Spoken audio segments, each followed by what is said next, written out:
স্বপ্নকথকের পরবর্তী নিবেদন, যেখানে ভূতের ভয়, সিজন 1। আমাদের আশেপাশে ঘটে যাওয়া বেশ কিছু অলৌকিক ও অতিপ্রাকৃত ঘটনা নিয়ে তৈরি আমাদের এই বিশেষ নিবেদন। যেসব ঘটনার ব্যাখ্যা বিজ্ঞান দিতে পারে না, কিংবা যার সমাধান সূত্র আমাদের কাছে নেই, সেই ঘটনাগুলোই রইল আপনাদের জন্য। তাহলে গল্প শোনা শুরু করা যাক।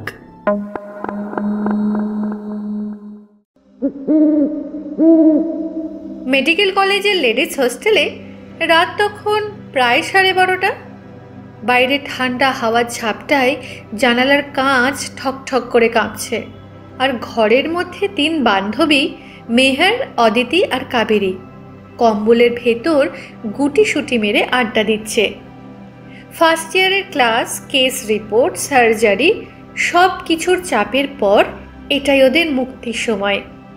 চা শেষ, আলো নিভে অর্ধেক। ঘরে শুধু জানালার বাইরে সোডিয়াম ল্যাম্পের হলদে আলো পড়ছে। অদিতি বলল, আজ সকালে মর্গে গিয়ে লাশটা দেখেছিস? হ্যান্ডসাম ছিল, বলছি তো, একদম ফিল্মের হিরোর মতন। চুলটা সামান্য চোখে পড়েছে, ঠোঁটটা শুকনো হলো, কেমন শান্ত মুখটা। মেহার হেসে ফেলল, তুই না পাগল, জীবিত ছেলেদের ছেড়ে এখন মৃতদের পছন্দ শুরু করেছিস। অদিতি হেসে বলল, মরা না, ঘুমন্ত মনে হচ্ছিল। ভাবছিলাম যদি একবার চোখ খুলে তাকায়। কাবেরী হালকা ভ্রু কুঁচকে বলল, তোর এসব ভাবনায় না একদিন তুই নিজেই মর্গে ঢুকবি। তুই ঢুকবি না? চল দেখি কে বেশি সাহসী। অদিতি উস্কানি দিল, আজ যদি কেউ ওই ছেলেটার কপালে একটা চুমু খেয়ে ফিরে আসে, আমি 3 সপ্তাহের লেকচারের নোট ফ্রি দেবো। মেহের চোখ বড় বড় করে বলল, এই রাতে হোস্টেল থেকে বেরিয়ে ধরা পড়লে সাসপেনশন, জানিস তো? অদিতি হাসল, এই জন্যই তো বলছি বাজি।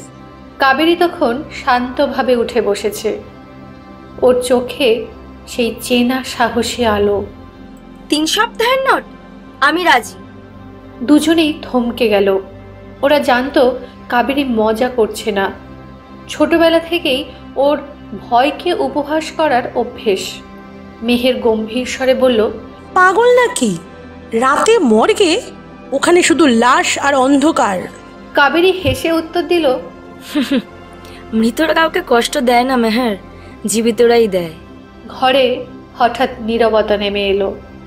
বাতাস থমকে গেছে। কেবল দূরে কুকুরের ডাকে রাতটা আরো ঘন হয়ে উঠল।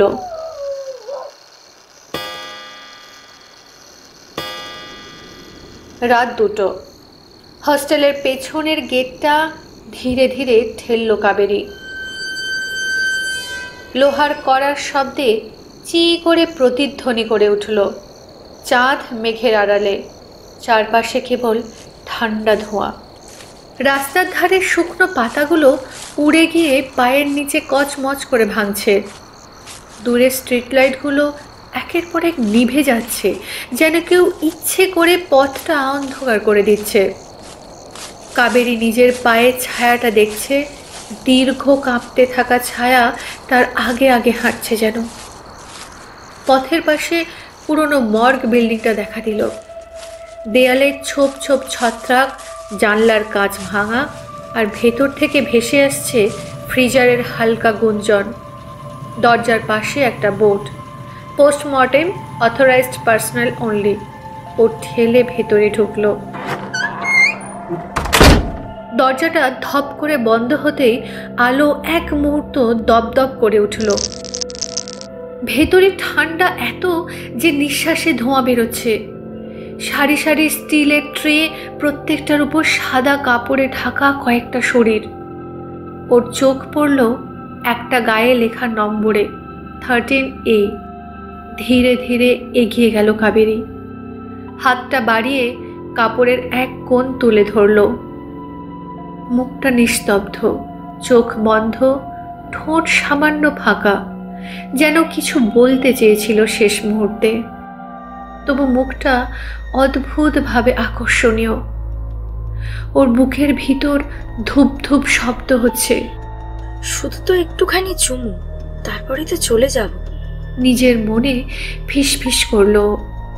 ঠোঁটটা ঝুঁকে এলো ছেলেটার কপালের দিকে। ঠিক তখনই পুরো ঘরের আলো দপ দপ করে নিভে গেল। ফ্রিজারের শব্দ থেমে গেল। নিস্তব্ধতার মধ্যে শুধু ওর নিজের নিঃশ্বাস আর হাওয়ার ঠান্ডা হুহু আওয়াজ। আর তারপর একটা বরফ ঠান্ডা হাত ওর গলার পাশে ছুঁয়ে গেল। পিছন থেকে কিছু একটা শান্তভাবে জড়িয়ে ধরলো ওকে। ওর কানের কাছে নিঃশ্বাস পড়ল, একটা কাঁপা গলার আওয়াজ, তুমি এলে অবশেষে। কাবেরী চিৎকার করে উঠল।